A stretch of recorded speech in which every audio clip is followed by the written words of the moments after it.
in or observe the exercise.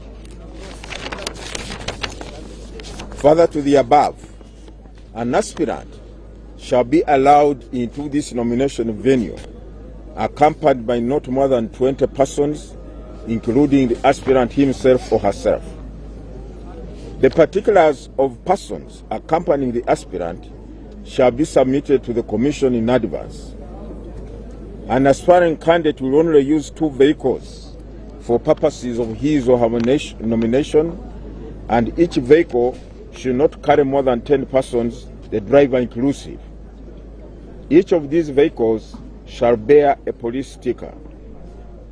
The Commission strongly warns aspirants from mobilizing hundreds of supporters to accompany them to and from the nomination venue, as processions are not permitted along public roads during this exercise.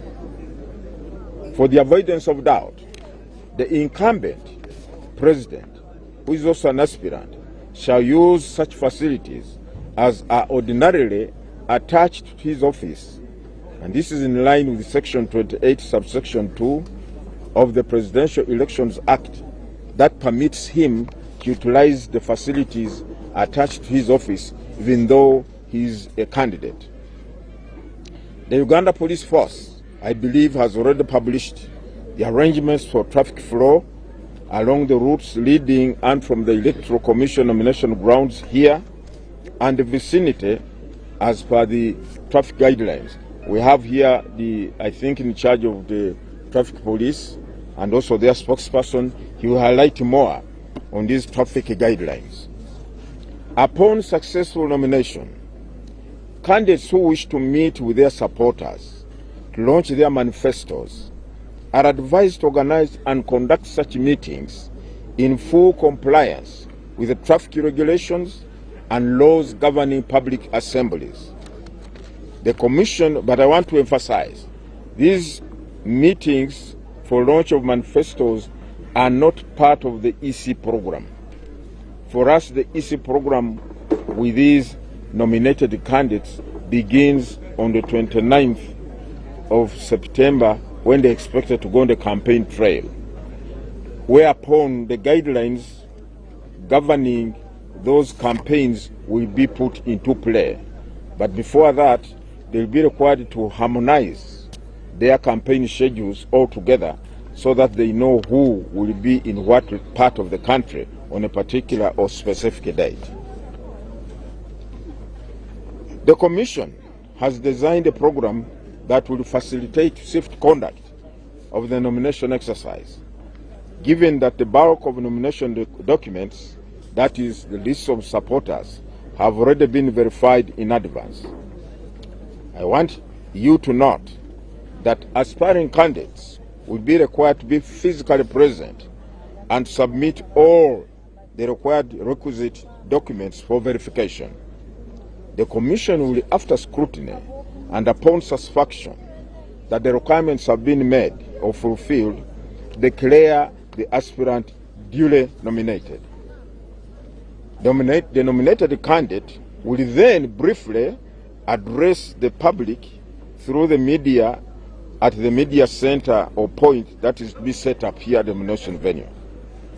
Thereafter, the Electoral Commission will hand over the security vehicle and the security personnel to each candidate who have been nominated. In conclusion, the Electoral Commission calls upon all aspirants, their agents, and supporters to follow the guidelines that have been issued for this nomination exercise.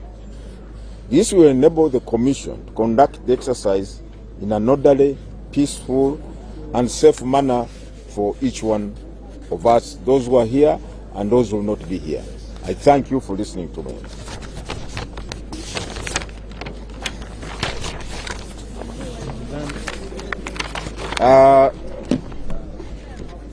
Tubebaza nnyo abamawulire abazze, tuli wano e Lubowa mu kifo we tugenda okuteeka omukolo ogw'okusunsulamu abagenda kwesimbawo ku kifo ky'obwa pulezidenti obw'eggwanga lyaffe erya Uganda.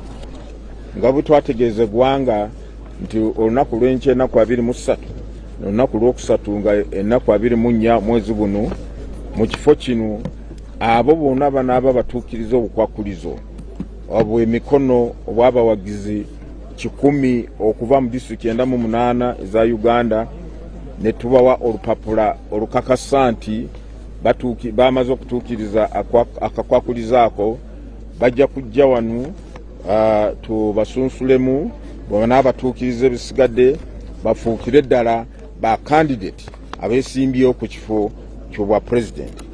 Naye nga bajja tubasuubira n'okubeera n'ebintu balina okutulaga empapula z'okusunsulwamu ate ekiwandiiko ekiraga nti beewaddeyo oba bakkiriza okusunsulwamu empapula eziraga obuyigirize bwabwe ngo balina basoma siniya y'omukaaga oba certificate ezigerageranyiza zenkanankana ne siniya y'omukaaga ate balina okulaga nti balonzi mu lukalala lw'abalonzi n'agenda obanjula n'obasagika naye bombi balina okubeera balonzi. Balina okuleeta obufaananyi busatu ebifaananyi bwabwe busatu n'ebirala balina okulaga nti basasudde omutemwa oba nomination fee obukadde 20 mu banka. Era twagala okutegeeza abo bonna bagenda kusunsulwamu nti campaigns oba okukunga kalulu omukolo kaweefube ajja kutandika ennaku 29 omwezi guno ndowooza gwe lunaku lwa bbalaza. Na ekifo kino teri buli omu agenda okukkirizibwa okuyingira wano. Abo bonna abakkirizibwa okuyingira wano bajja kubeera n'obupapula oba nomination tags obuweereddwa akakiiko kaffe akakola ku accreditation. Abo bonna bagenda kusunsulwamu bakkirizibwa okuyingira wano n'emmotoka 2 zokka ate nga abantu abali mu motoka ezo tebasukka mu bantu 10 buli motoka.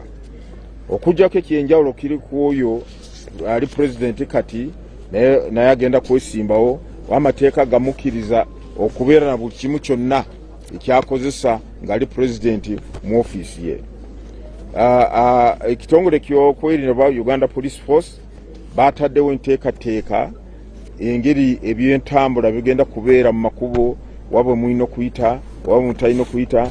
Tulina abakulu abakwatibwako wano ndowooza bajja kuba banyonyola eggwanga ebyentambula nga bigenda kubeera omu makubo agaliraanye wano n'amakubo amalala. Abo bonna abanaaba bamaze okusunsulwamu abandyetaaze okulaga manifesito zaabwe era abawagizi baabwe oba nyonyola biki bagenda obakolera bakkirizibwa ogenda ne babasinkana mu bifo bye baba basazeemu okujjako tubalabula nti temukola enkungaano mu butale, temukola enkungaano mu makubo, temukola ennyiriri z'abantu abawagizi bammwe mu makubo ne muziba makubo ne mulemesa abantu abalala abatali mu mukolo guno omukolo gwammwe okukozesa amakubo ago.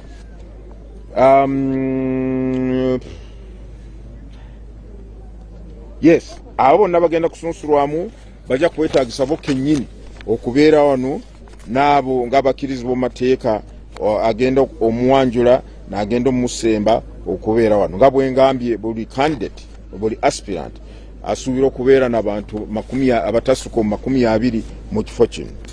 Tumaliriza nga twebaza abantu bonna era nga tubakubiriza tugondere amateeka, tugondere ebiragiro bya kakiiko k'ebyokulonda oba ebigobererwa kakiiko k'ebyokulonda kenaaba kataddewo okulaba nti omukolo guno gutambula mu mirembe, gutambula bulungi ate ateri okutaataaganya puroguramu z'abantu abalala. Mwebale nnyo, mwebalire ddala.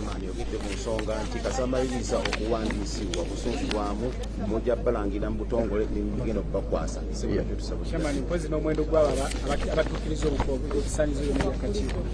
Yes, wetwogera wano bwe nviridde mu ofiisi era kyekinduisiza okutuuka mu kifo kino.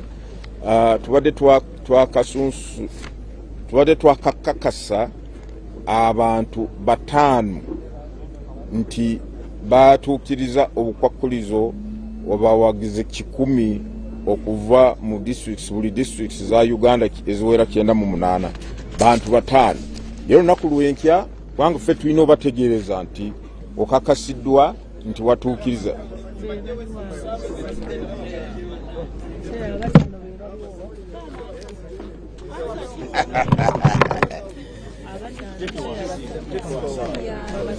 abantu abataano jala bategeeza nti wetukidde wano nyabadde nyakasayini ngo nyakasaako mukono ku certificate 5 ezikakasa nti gundi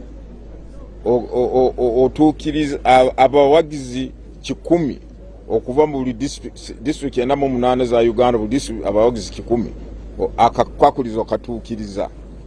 Tulina Yoweri Kaguta Museveni Buhaburwa, Nandala Mafwabi, Kyagulanyi Sentamu, Mabirizi, Kasibante wa National Peasants Party, Mabirizi ndowooza wa Conservative Party, Nandala Mafwabi wa Forum for Democratic Change, of course Kyagulanyi wa NUP, Yoweri Kaguta Museveni wa National Resistance Movement. Naye tiimu zange zikyali mu office bakyayongera okwekenneenya empapula kubanga jjukira nti olunaku lwokutaano twawandikira abo bonna abaali bakakomyawo empapula ezitwali tumaze okukenneenya naye tusanga nti waliwo baali batatuukiriza obulungi bw'abawagizi mu district nga bukyetaagisibwa mu mateeka era ne tubawandiikira ne tubategeeza nti wano tuukiriza wano bulwamu bantu ba 10 ba 20 obukosi manyi abalala bavaayo ne bawandaga omuliro ne babuula kakiiko k'ebyokulonda ne batuvuma ne bakola ki naffe tetufuddeeyo tukola omulimu gwaffe kubanga amateeka wege tuwegalagira naye ate kyewuunyisa munaye badduse sipiidi badduse embagirawo baleeta mumanya okujjuzaamu agabadde gabulako era ng'omwami Kyagulanyi yagenze n'aleeta manya agabadde gabulako kati tumaze omukakasa era certificate nyagisaanyiza olwaleero emukakasa nti naye ajja kubeera so olunaku lw'enkya tusuubira Yoweri Kaguta Museveni tusuubira Mabirizi tusuubira Kasibante ku lunaku lwokusatu abatwakakakasa ku ssaawa eno tusuubira Nandala Mafwabi tusuubira Kyagulanyi Sentamu nedda okususula mukyagenda mu maaso anti olunaku lw'okwewandiisa lugenda kutusalirawo bamwe bwe tunaatuuka nga olunaku lwokusatu ng'empapula zo tezinakakasibwa tujja kuba tutalina ekyokukolera naye okuba nti waliwo baleeta empapula kikeererezi baba bazireeta 18 ennaku 18 olwokuna wiiki ewedde ennaku 19 olwiiki ewedde ate n'abalala twabagamba ngenda ojjuzeemu waliwo wano kyabulako bungi bw'abantu naye tusuubira nti ffe tuwa okuwuliriza bannayuganda era nga bwengambe njogera kati tiimu zange zikyagenda mu maaso okutunula mu mpapula zino ez'abo abaleeta amannya g'abawagizi twabe ddala ku ssaawa esembayo onookayitawo oba biganye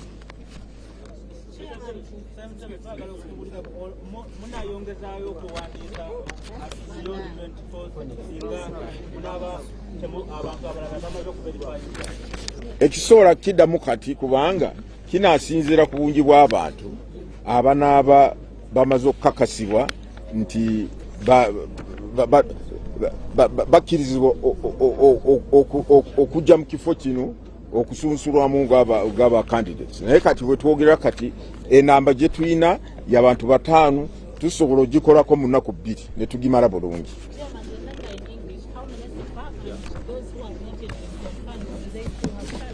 Well, as I said, over the weekend on Friday, we wrote a letter to about 30 aspirants, informing them that the papers, the lists of supporters they presented had shortfalls.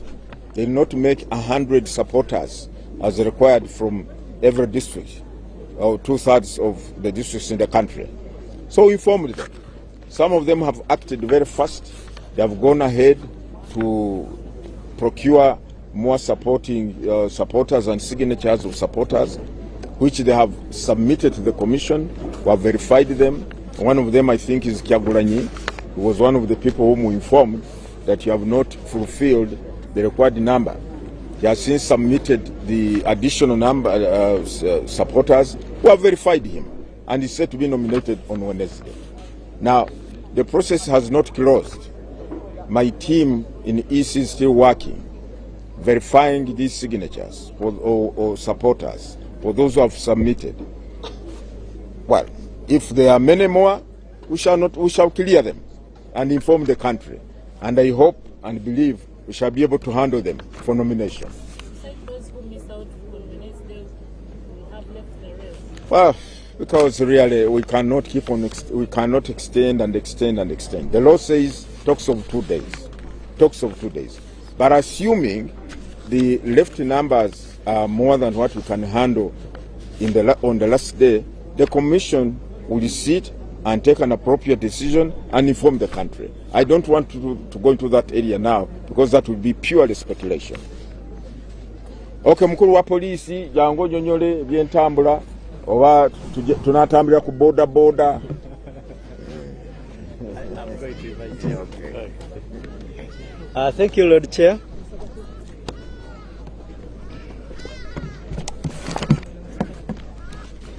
Okay. Let me give you an opportunity. Good evening, everybody. Good evening, countrymen.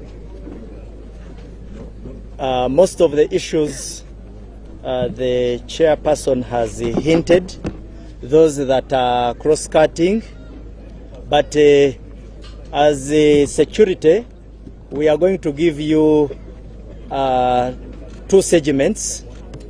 I have my colleague Ndugu Kananura with me, Superintendent of Police. He will give you our traffic plan on how we are going to manage the traffic flow tomorrow and tomorrow next. I have some of the issues derived from our security assessments, our inputs. As you may know, you may be aware, we've been sitting and planning for these nominations that are coming, the presidential. We have made threat assessments. We have a general security assessment. And as a result, we wish to share the following. One, the chairman hinted, and let me re-echo it, access to the venue is limited to invited persons and aspirants. It is not a walk-in. You must have been invited, or you must be one of those who is contesting as a presidential candidate. 2, the use of routes leading to the venue will be restricted in line with the traffic regulations, guidelines and protocols, which my colleague Kananura is going to share shortly.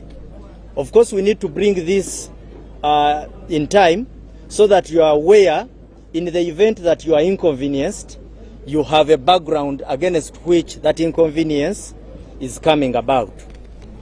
3, we will enforce the regulation that a candidate's convoy must have no more than 2 vehicles, each carrying not more than 10 occupants. It's a regulation that has been talked about, has been issued, so we call upon the aspirants to adhere to it, as well as the party that they will be moving with. You will recall that we shall be having a number of cut-off points or checkpoints where we shall have interaction with motorists, including all affected persons.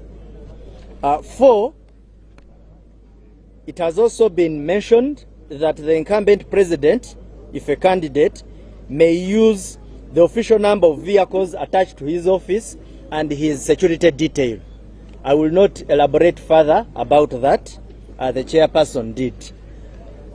5, processions, and I want to be emphatic on this, processions to and from this venue are prohibited. Yes, they are prohibited, and for a very good and clear reason.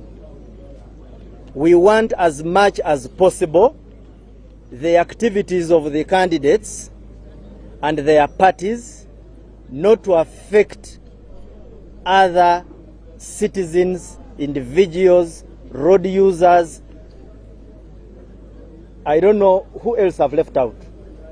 But we do not want an infringement on the rights, freedom and peace of those who are not participating in these activities.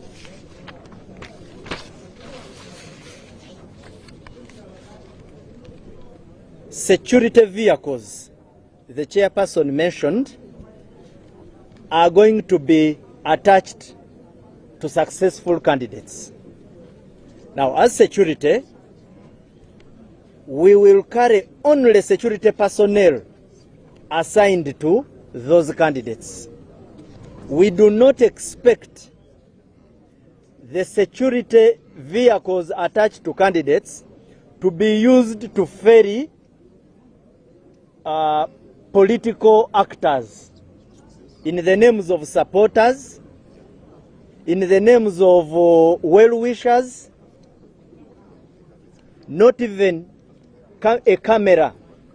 A cameraman shall not sit on that security car. Justification: because it interferes with the security posture of the officers. Those officers are there to provide security to the candidate. They are supposed to be in a position to carry out security maneuvers in line with the attendant threats that we anticipate. So we cannot afford to load those vehicles with a number of non-security actors. This one is just a call. We are saying that we call upon everyone who will be participating within this process to cooperate with security. One of the other issues I would like to put forward is that we would wish that no actor usurps security duties such as traffic and crowd control. We have an experience where people take over security and traffic responsibilities. Some even put on ranks and put on attire which resembles the traffic police uniform. The responsibility to manage traffic and crowds and public order is the responsibility of security. The use of rowdy groups, commonly known as a gully, this we have come all along echoing it. Hooliganism, as you come towards the venue. Intimidation, provocation of security. All these, we do not want to see them. We want to have a peaceful process where we interact calmly and in a space that everybody comes out satisfied with the input of the other. We shall give security. We shall also allow you exercise your rights within your limits. This one is also to those who are coming to this venue. We always, as a security protocol, call upon you not to carry dangerous weapons, not to carry any dangerous item. You know that a nominee will be coming with 20 or 19 others. One can decide to come with a pang or a catapult out of ignorance. You are not supposed to come with any dangerous weapon because it disorganizes your entourage. So we call upon all persons who intend to come here to be conscious that whenever there are security checks, you should always be mindful of the nature of items you carry to such a venue. We remind the public that the election laws, public order, and criminal laws continue to fully be enforced. There is no law that is going into abeyance because we have any component of the electoral process. All the laws will remain in effect. So, if you find us enforcing the laws, we shall be enforcing them just the way we have been enforcing them even before this process. The rights of citizens and peace must not be disrupted by nomination activities and associated rallies.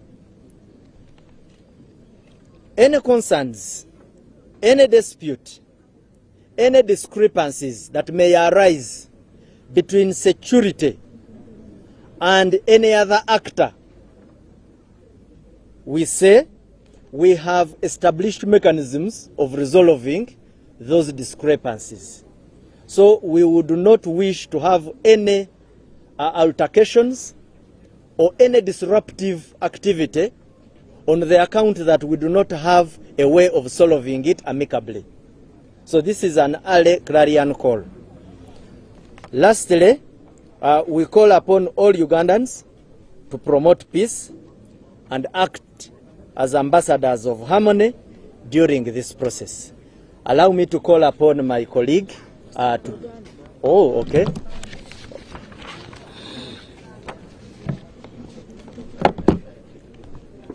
Mbalamusiza mwena once again. Ngabwe mumanyi nti nga 23 na 24 tugenda kuba wano nga tukola tuina nominations ezabo abagala okuvuganya nga aba president b'eggwanga. Ebisinga Honorable Justice and Chairperson abyogedde mubiwulidde. Kati ngaffe as security tuze mu nfunda nyingi nga tutuula nga tuwayamu security threats nga tuyita mu bintu ebisobola ebyali badde ebyensonga mu bigambo bya security. Meetings ezimu era tubadde na wano, endala tubadde tutuula ku bitebe byaffe ng'ebikuuma ebitongole ebikuuma ddembe, police, amagye, ebitongole ebya intelligence mu framework yaffe gye tuyita JOC or Joint Operation Command, tuyina JIC, Joint Intelligence Command, tuyina ne generally kye tuyita interagency framework. Tutudde ne tulaba challenges kwe kuvaayo n'ebintu ebimu bino bye ngenda okubabuulira wamanga. Ng'ebimu ebikwatagana n'entambula natambudde ne munange Kananula agenda bibayitiramu, naye nga kye twagala okugamba ekisooka chairman akyogedde era katukiddemu kubanga fe abagenda okukuuma security wano nti abantu abakkirizibwa okujja ku ground eno erubowa oyina okuba nga oli invited, oyitiddwa, oweerebbwa invitation, si bya buli omu ayagala ajja kujja. So kubanga fe mu security terms omuntu bw'ajja nga tebamuyise waliwo ekintu kye tuyita embarrassment. Omuntu najja n'aswazibwa kubanga bamubuuziza olagawa ebbalu egundi ebikukkiriza okuyingira nga tabiina. So okujja wano ogira ku invitation. Either ng'oyo agenda okwesimbawo nga bakukiliarinza aba Electoral Commission oba maabo be bakoze ku accreditation ne babawa olukusa okujja wano. Ekyokubiri ize abantu balina okumanya nti routes zonna ezigenda okujja nga ziyingira mu kifo kino zigenda kubaamu okutataaganyizibwamu okwa traffic. Naye mukulu Kananula ajja kukyogerako nnyo. Ekyokusatu era nakyo omukulu yakyogeddeko nti emmotoka ezikkirizibwa okujja wano ziri 2 ez'aba candidates. Naye nga bakkirizibwa kujja n'abantu abatasuka 20. So tusaba bagondere ekiragiro ekyo. nga bwe mumanyi omukulembeze w'eggwanga ye wanjawulo, ayina security detail ye, ayina security emuweebwa eggwanga ey'enjawulo oba kyemwaliise ey'enkizo. So eyo yo tetujja kujoogerako nnyo, naye twagadde just tubategeeze nga bwe tuli okwogera nammwe kati. Waliwo kye tuyita processions mu luzungu, okutambula, kwegamba entambula eyo ng'abantu bali mu kikoosi. Tetugiwagira aye tetugisemba nga security, kubanga eyina ebintu ebigigiramu. Mugiramu okumenya kw'amateeka kungi, especially mu bintu ebikwatagana n'ebidduka, olusi n'okutaataganya eddembe ly'abantu abalala ababa benjoyinga oba ababa batali mu bizinesi yamwe y'ebyokulonda. Mulimu obutale, mulimu amasomero, mulimu abantu abagenda mu malwaliro. Bizinesi z'abantu ziba zikola ki? Ziyingiribwa. Era kati nga security tetukirizaganya na kintu kye bayita processions. Twogedde ku bacandidates bajja kubawa emmotoka za security. Emmotoka za security ezo zijja kubaako abakuumi, era abakuumi abo omulimu gwabwe kuwa bukuumi oyo aba yeesimbyewo. Tetusuubira kulaba mmotoka za security ng'ate waliwo abantu abalala abaziyimiriddemu. Nosanga kuliko abakamera, kuliko abawagizi. Emmotoka ya security ejja kubaako aba security bokka.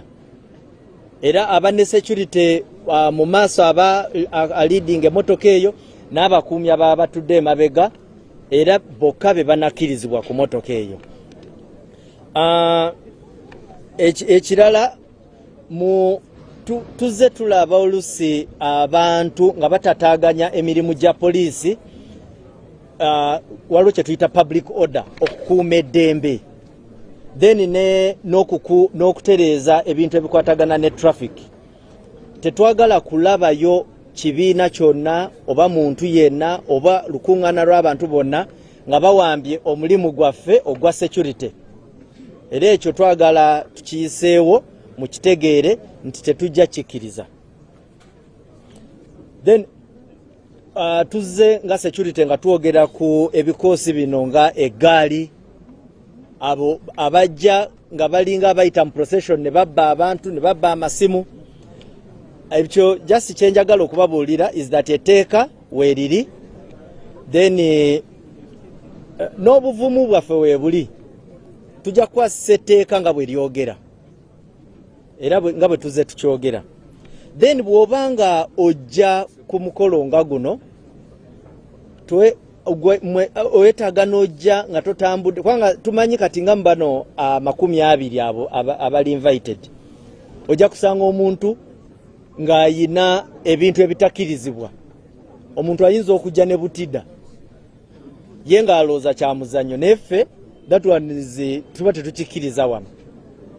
Tetukkiriza bintu byakulwanisa.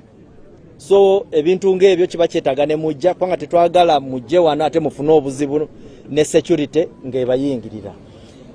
Ekisembayo twagala tubakubirize nti mukwatagane ne poliisi bwe muba muyina obuzibu bwonna bwe mufunye ne poliisi oba n'ebitongole byonna ebikuuma ddembe. Tuyina engeri gye tugonjoolamu ebyo bye tuba tetukkiriziganyizaako nga tuyita mu channel zaffe eza command and control. Mwebale nnyo, mwebalire ddala. Ekyo bakyogeddeko. Afande, nze njagala kubuuza ku security enkolagana ya security enkya n'abannamawulire.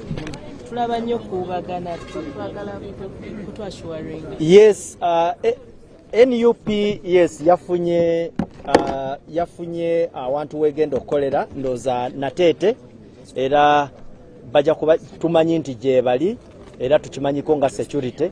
Just kye tuba tubasaba kyokka kukwatagana naffe tulabe engeri gye tukwasaamu security. Kale mwebali. In English, yes, NUP the candidate and the team are going to have a post-nomination rally, and if I'm to be exact, I think that will be in Natete. Yes, and we call upon them to collaborate with our teams on ground to ensure that we give that gathering security that is necessary, and we guide them through all other security protocols. May I call upon Ndugu Kanana to come and talk about traffic.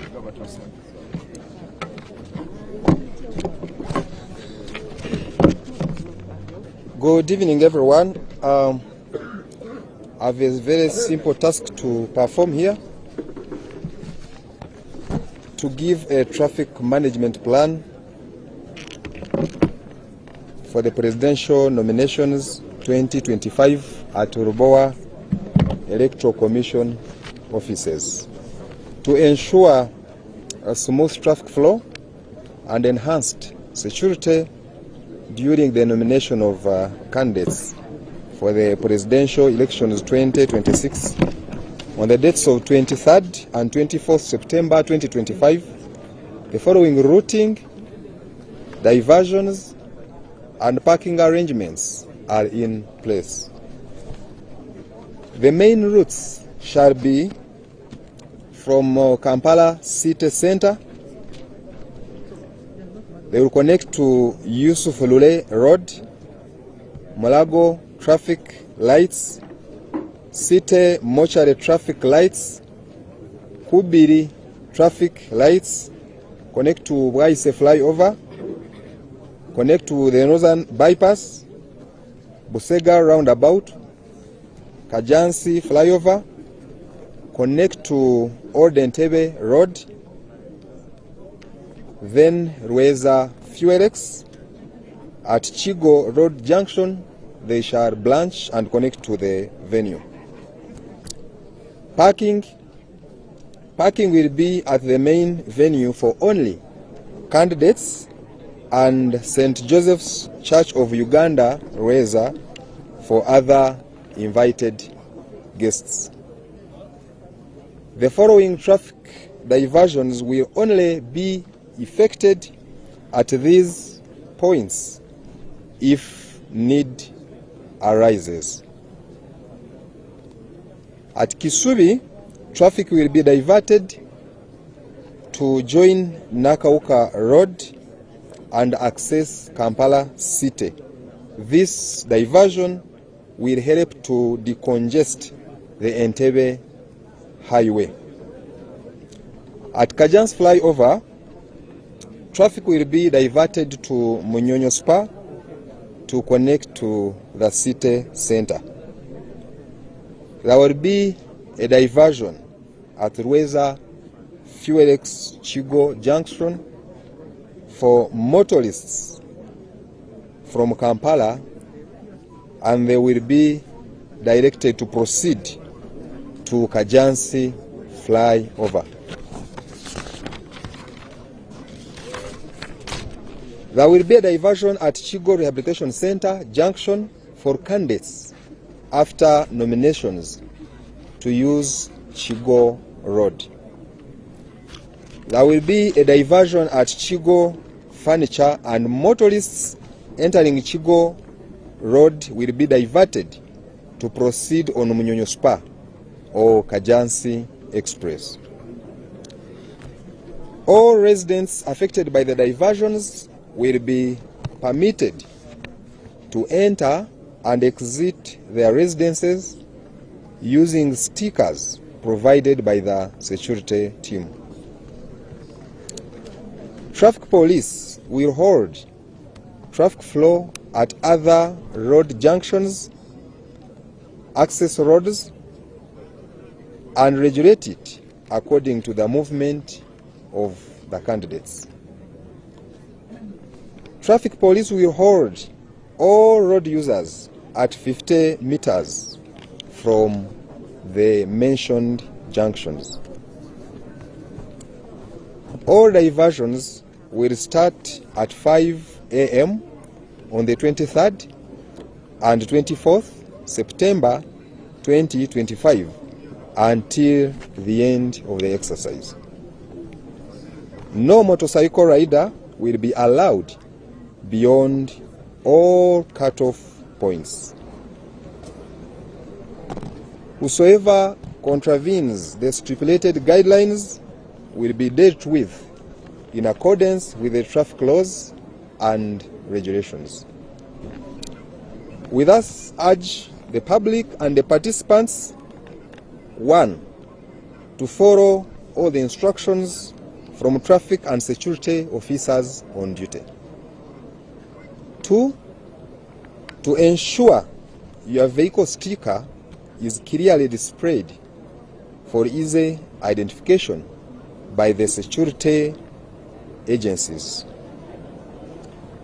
3, exercise patience and discipline to ensure a successful and peaceful event. Lastly, plan your journeys in advance to avoid delays or inconveniences. I also felt it important to show you the map that has been put in place indicating the diversions. For those, you can take the photos and use it, but we are also going to share a soft copy of it. And what you are seeing as the red marks here, those are cut-off points. As you can see, this is the Entebbe Old Kampala Road, and this is at Fuelex. This is the venue. So where you're seeing the red dots, that's where we shall have the cut-off points. Only accessible by the candidates and those invited guests. We shall provide it in a soft copy form for you to use it. Thank you. The chairperson. Okay.